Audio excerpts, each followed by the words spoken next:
All right, so welcome to the Brooklyn uh, 19th Century Baseball Interdisciplinary Symposium. This is the fifth of a series of city-specific symposiums that we've been giving since 2014. But we started with New York City. I'll say a few more words about that a little later on.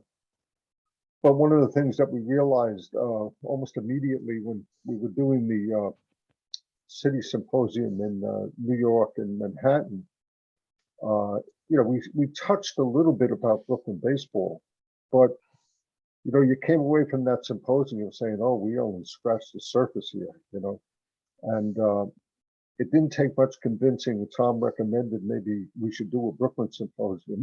It didn't take too much convincing to believe that it was worthwhile doing it after having done the New York symposium and realizing that there was so much more to be discussed, particularly about Brooklyn.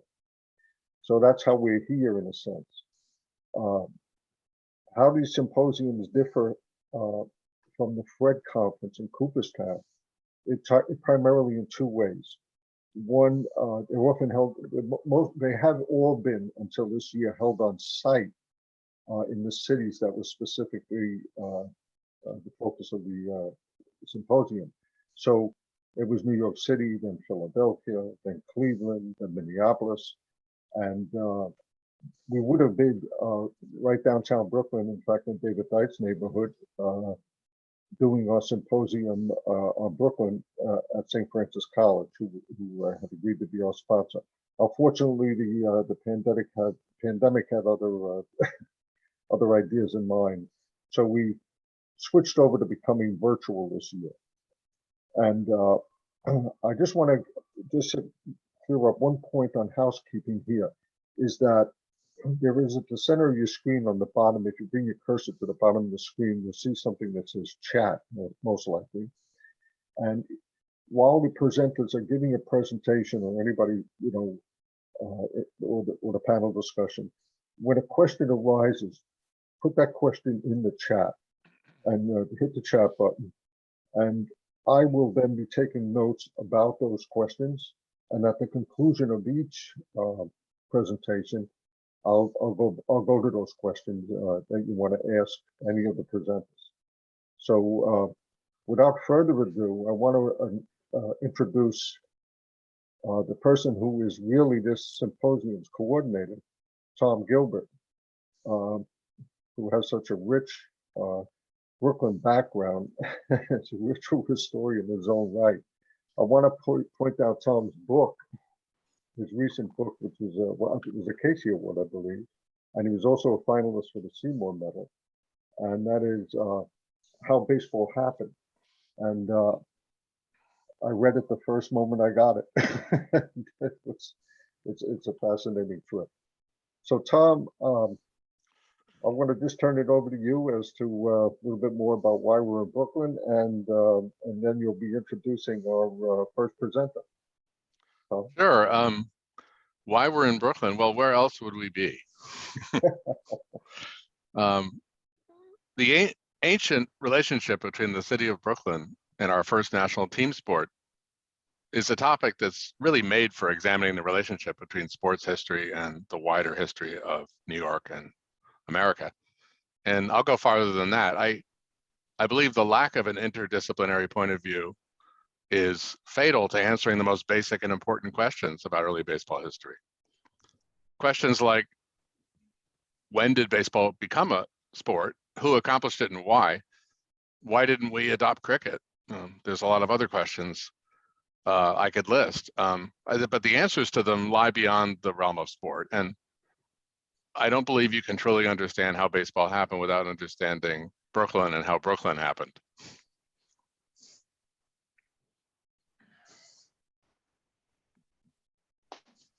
And if you want to say a few words more about introducing our first presenter. Sure, Ralph.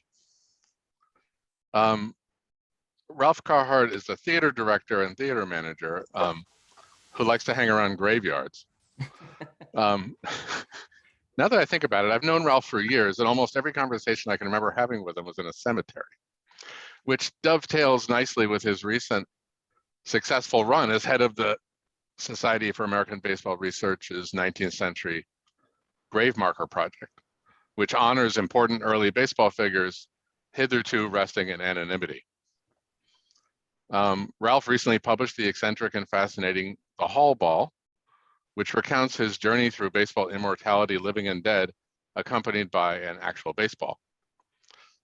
He'll be talking with us this morning about the alliance between the young sport of baseball and a new kind of American journalism, an alliance that played an important and very underrated role in baseball's mid-19th century rapid evolution from a regional game to a national sport.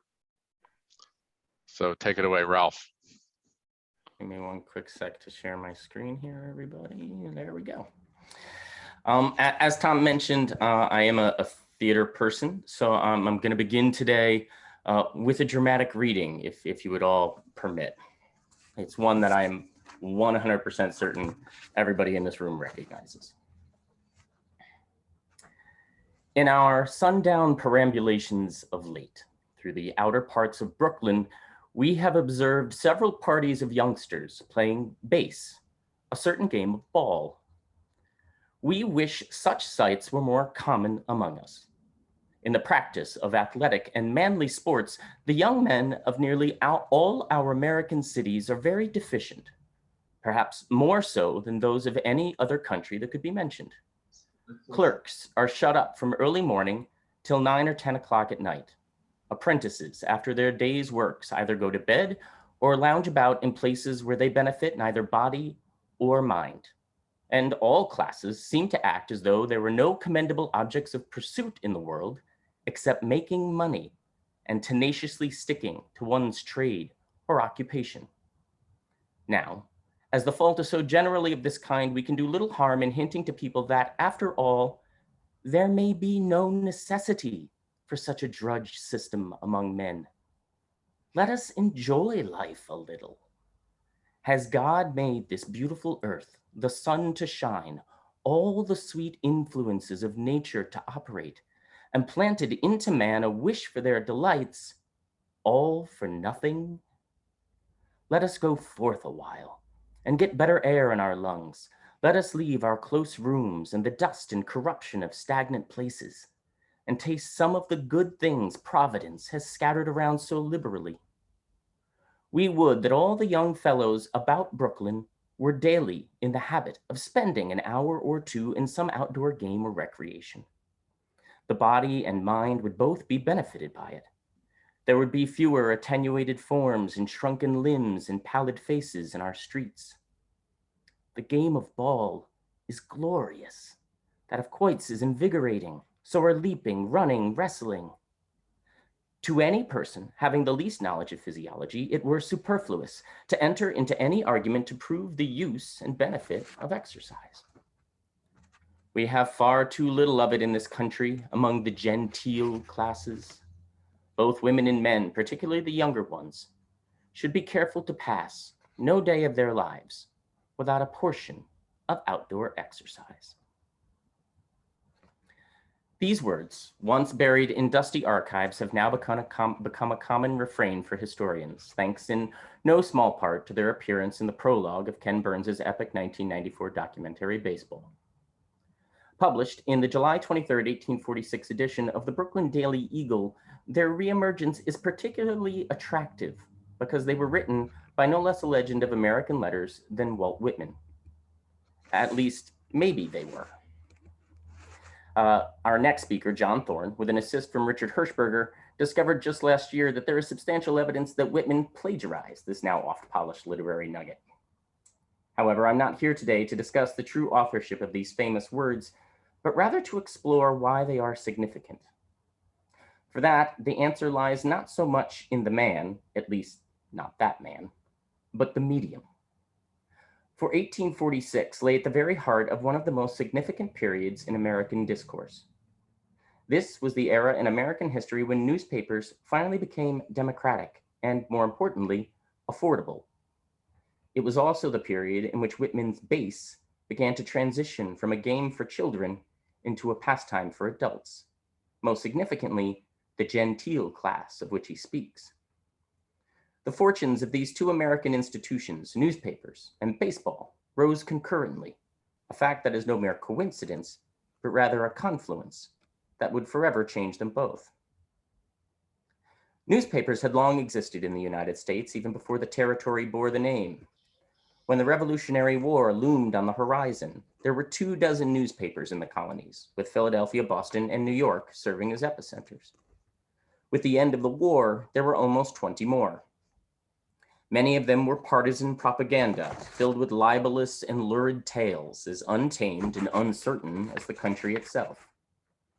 As the United States continued to grow, and as freedom of the press became the law of the land, newspapers flourished, even if the price of an annual subscription often succeeded a week's pay for a working man. This was the era of the party press, and the network of governments, local, state, and federal, helped booster the business. Some of these supports were more fair-minded. The federal government offered a subsidy by way of free and discounted postage for newspapers. Other affiliations were more suspect, as editors would print laudatory tales about a candidate or politician, and in return, were given considerable sums of money. During the Jefferson administration, Samuel Harrison Smith received thousands of dollars a year directly from the State Department to encourage the publication of 2 pro-Jefferson periodicals, the National Intelligencer and the Universal Gazette. By the 1820s, newspapers were established political engines, and they spread the philosophies of the 2 newly formed parties, Andrew Jackson's Democrats and John Quincy Adams's National Republicans, or the Whigs. Newspapers played a huge role in the election of 1828, as the scandal involving the marital status of Jackson's wife, her divorce was, by a technicality, not finalized when she married Jackson. It played out in the front pages of the papers. The Massachusetts Journal decried, there is pollution in the touch. There is perdition in the example of a profligate woman. Strong words indeed. Between 1810 and 1830, the number of newspapers printed in the United States rose from roughly 350, weeklies and dailies combined, to close to 1,300, according to a 1928 research paper by William Dill. That number would almost double in the next 20 years, with the popularization of one of the most important inventions in the history of American journalism, perhaps second only to the internet, the steam-powered printing press. At the same time, the population of the country itself rose from 9.6 million in 1820 to 17 million in 1840. Side by side, one can see how the growth of the newspaper industry happened at a far faster rate than the country itself. In New York City, the population tripled during that same period. This rampant growth, coupled with how quick and cheap the steam-powered press made it to publish a newspaper, convinced publisher Benjamin Day that there was money to be made in volume. In 1833, he started the New York Sun, a seminal paper in the new penny press. Sold for literally 1 penny, as opposed to the earlier price of 6 cents, they were more accessible to the working person, which had the side effect of increasing the nation's literacy rate. Newspapers were still political organs, but they also carried stories of more pedestrian affairs, such as opinion pieces, local crime, and sports. This was a watershed moment in the history of sports journalism. Newspapers started to carry stories of American sport, with the exploits of boxing, horse racing, and yachting filling the pages of both the penny papers and its pricier competition.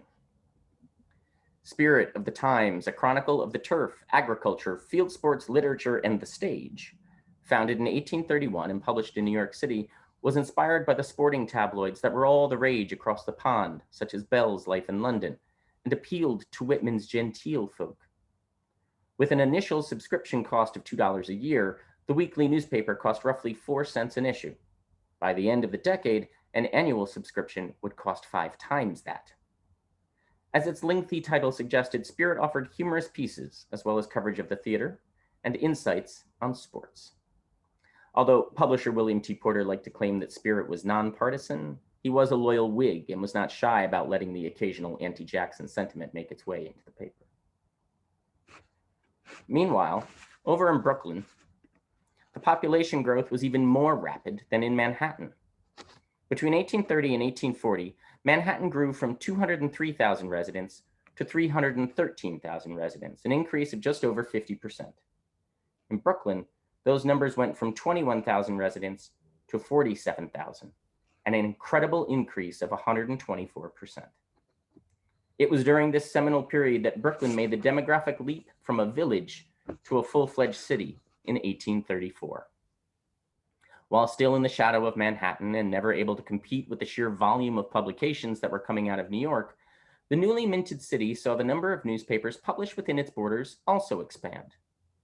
The American Citizen and Brooklyn Evening Advertiser, the Brooklyn Advocate, and the Native American Citizen, along with older stalwarts like the Long Island Patriot and the Long Island Star, all were published in the burgeoning region during this time.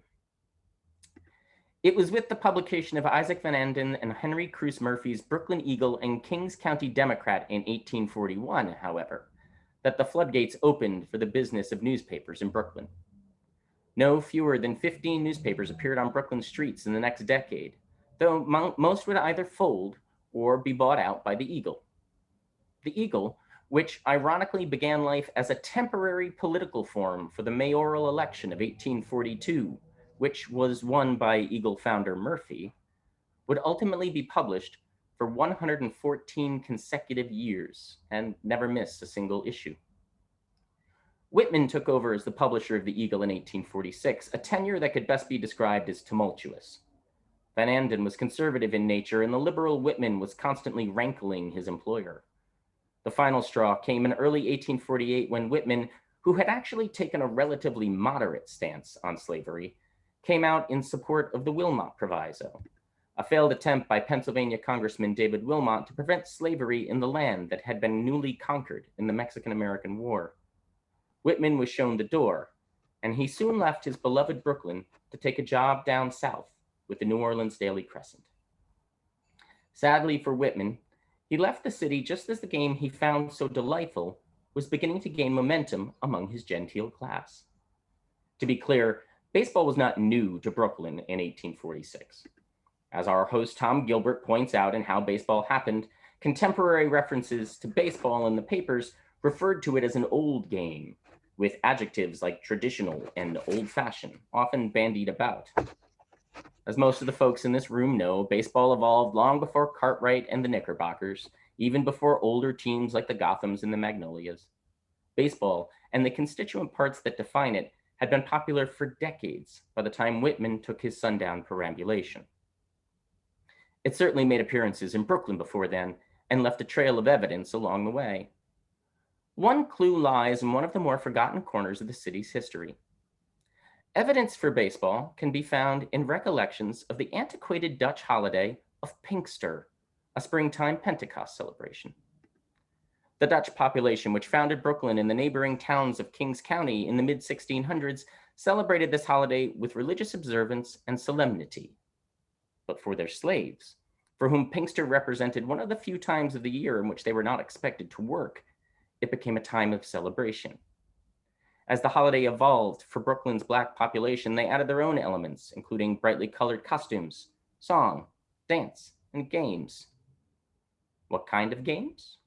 Well, there was 9 pins, the European cousin of bowling that is mostly recognized today by Americans from its appearance in Washington Irving's Rip Van Winkle.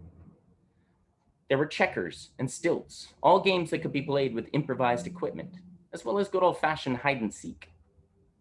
And there was another game, which we know about from an interview conducted in 1881 in the Kingston Daily Freeman with a former slave known as Henry Rosecrans Columbus Jr. In the interview, Columbus recounts playing ball as a lad during an early 1820s Pinkster festival, with the winner receiving a celebratory eggnog. When pressed by the interviewer as to if the game was baseball as now played, Columbus replied, "Something like it, only the ball wasn't near so hard, and we used to have much more fun playing." It is quite likely that the game had made its way to festivals in the Hudson Valley via the still centralized Dutch region of Brooklyn.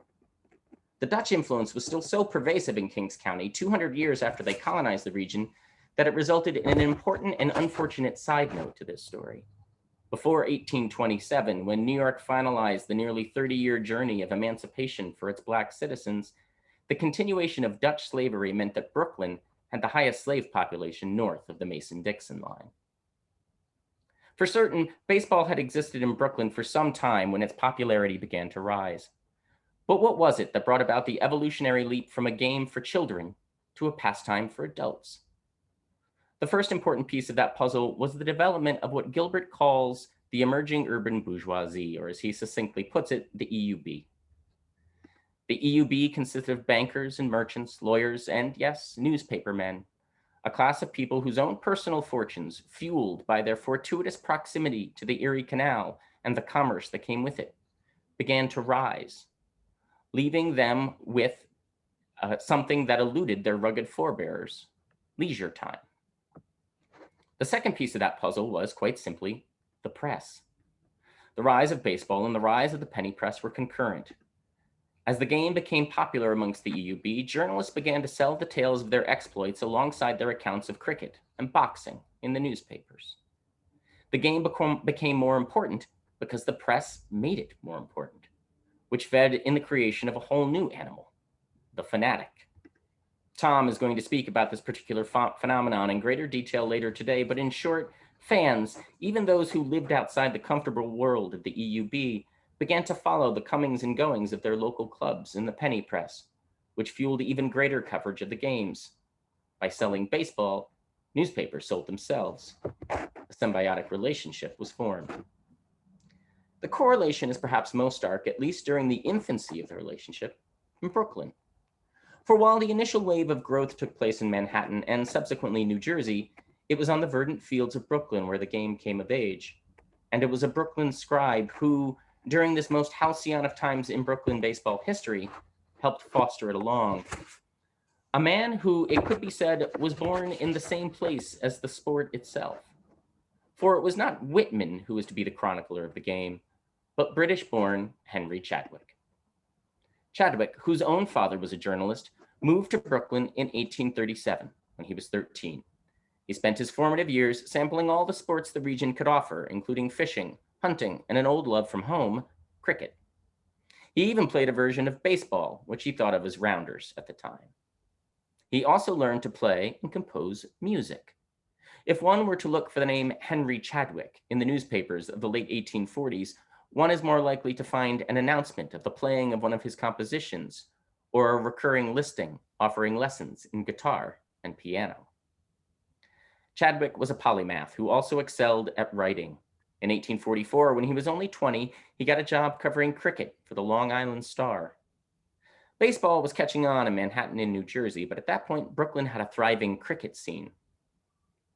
This was the penultimate moment of the heyday of cricket in Kings County, as within a decade, not only did baseball supplant Chadwick's first love in the hearts and minds of the city's citizens, but Brooklyn was to become the capital of the sport.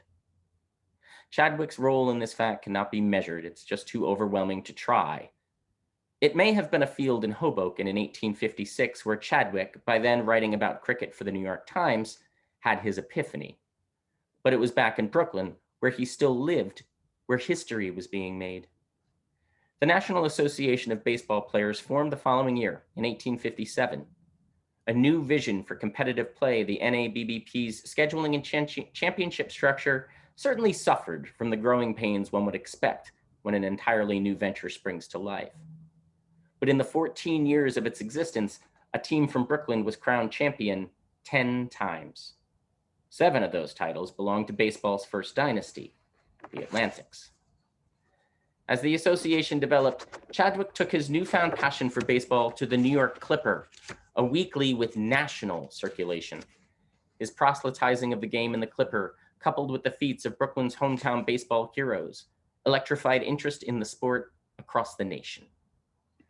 Fanatics had names to root for, like Dickie Pierce, the 5'3" player who invented the bunt and had a lengthy career with the Atlantics before making the jump all the way to the majors in 1876. Players like Lippman Pike, who was the most successful power hitter on the champion Atlantics, as well as the first Jewish ball player to appear in the major leagues. And of course, men like Jim Crichton, whose untimely death elevated him beyond the status of ball player and into the realm of legend. Chadwick captured the feats of these local lads and reported them in the Clipper, as well as the Beetle Dime series of books starting in 1860. By then, even with the clamor of the coming war in the background, Chadwick was not alone, and baseball coverage was becoming ubiquitous, particularly back in Brooklyn on the pages of the Brooklyn Eagle, where baseball, 2 words, was mentioned over 150 times in 1860. That number leapt to over 300 mentions with the close of the war in 1865. The country was in the grips of baseball fever, and it was fueled by the newfound volume of coverage about the game. Chadwick remained a part of that coverage for half a century. His resume included 17 years editing the DeWitt baseball guides and 25 years steering Spalding's official baseball guide. He even had his own publication for 2 years. He remained a fixture for so long that in the same lifetime, he witnessed the exploits of the pioneers of Elysian Fields and also received an invitation to the celebration of the 1907 World Series champion Chicago Cubs, an affair he missed after the 83-year-old suffered an injury when he fell in the street and received a glancing blow from a passing carriage. A Brooklyn boy to the end, he finished his career, a career that would last until his death in 1908, writing for his hometown Brooklyn Eagle, where he penned Chadwick's Chat, a recurring column in which he weighed in on subjects as varied as board game representations of baseball to the sport's future in England, a market that Major League Baseball is still trying to tap. Chadwick played an integral role in shaping the rise of his 2 greatest interests, the game of baseball and the newspapers and magazines where he could sing the sport's gospel. In 1860, there were 3,600 newspapers in the United States with an annual circulation of 500 million copies. By 1870, there were 5,900 unique titles and 1.5 billion total copies published. During that same span, membership in the NABBP expanded from just over 50 member clubs to roughly 185 amateur clubs and 15 professional ones. With the fully professional National Association in 1871 and the establishment of baseball as a legitimate industry, both institutions' fates were sealed, and they were to remain symbiotic partners, seemingly forevermore. However, the internet and the immediacy that comes with it has made the practice of looking up the scores in the next day's paper seem like a relic from yesterday. Though original baseball reporting, sparse as it may be compared to Chadwick's time, remains a part of most metropolitan newspapers. But it was the time when the 2 institutions emerged from their chrysalis stages, when the on-field drama in Brooklyn met with the proliferation of newspapers and the pen of Chadwick and his fellow scribes, that the union of newspapers and baseball became a perfect marriage. Well, that was wonderful, and that was poetic, and I don't know what else, very extremely informative, and you really did cover some wonderful ground there. Again, I just want to remind people to use the chat button if you have a question, and I will relay that question to Ralph or any of our other presenters. But there was one observation made on the chat button, that your reading of Walt Whitman was also read by Garrison Keillor. Yeah, it's hard when you read it, especially when you've seen baseball as often as I have, to not try to be Garrison Keillor when you read it aloud. You have to unthink everything when you try to do a dramatic reading of it. I get you. Good. I got another chat here. One moment. Oh, Murray just says excellent. Was there baseball coverage in the foreign language papers? When did it start? I actually don't know the answer to that question. I didn't research that when I was working on this. Is there anyone here who can answer that? Actually, I can. Great. Actually, only because we have a member of our committee, 19th Century Committee, who is working on the interpretation of German 19th century German newspapers and what they have to say about baseball. And he's just blossoming in this research, and he's able to make these translations. And it's going to be fascinating. He's going to really drive this topic. Ian Braun, says it's an amazing presentation. I know Ian's up in Maine. Want to know what team is represented on Ralph's, I think it's on your shirt, Ralph. Oh, yes. It's actually Playwrights Horizons. I used to play in Central Park. There's something called the Broadway Show League, and all of the Broadway shows, not all of them, a number of the Broadway shows put together softball teams, and then they have a league that takes place every summer. And this was from the summer that I played for the theater company Playwrights Horizons. I got to tag out Nuke Lelouch at third base once. Tim Robbins was very active playing for the Actors Equity team. And I got to tag him out at third base once, so that was very exciting for me. Okay, a couple more comments. John Thorne says, so glad I excised that you excised the Pinkster section from my talk. Splendid, right, good. Okay. Sorry, John. Justin McKinney says, come across baseball coverage in Baltimore German papers. So again, it's a German newspaper language, German language newspapers, circa 1870s and 1880s. David Dyke, also wondering about the black press. I see colored games, in quotes, very sparsely mentioned in, say, the Eagle, when Chadwick ran across a game by accident. But there were games among non-white clubs that are covered anywhere else. Do you know anything about that? Well, there was a section of Brooklyn called Weeksville, which was a very prominent black neighborhood. It was founded by some financially successful black residents, and they had, for a brief period of time, their own press and their own team. And Weeksville, the Weeksville paper used to talk about it. That was originally going to be a part of this presentation, but it was my original version of this was about 40 minutes long. So I had to do a bunch of trimming, and that was one of the things that got excised. But I can, David, I'll send you the links to the Weeksville paper, and you can find some coverage of baseball in there. Okay, Bob Toltz also says there's mentions of baseball can be found in German language papers as early as 1866. Bruce Altra says some of German language newspapers and a bit of in New Orleans French language newspapers. That's interesting. David Newman, there was coverage in the Yiddish press, the forward encouraging involvement in baseball.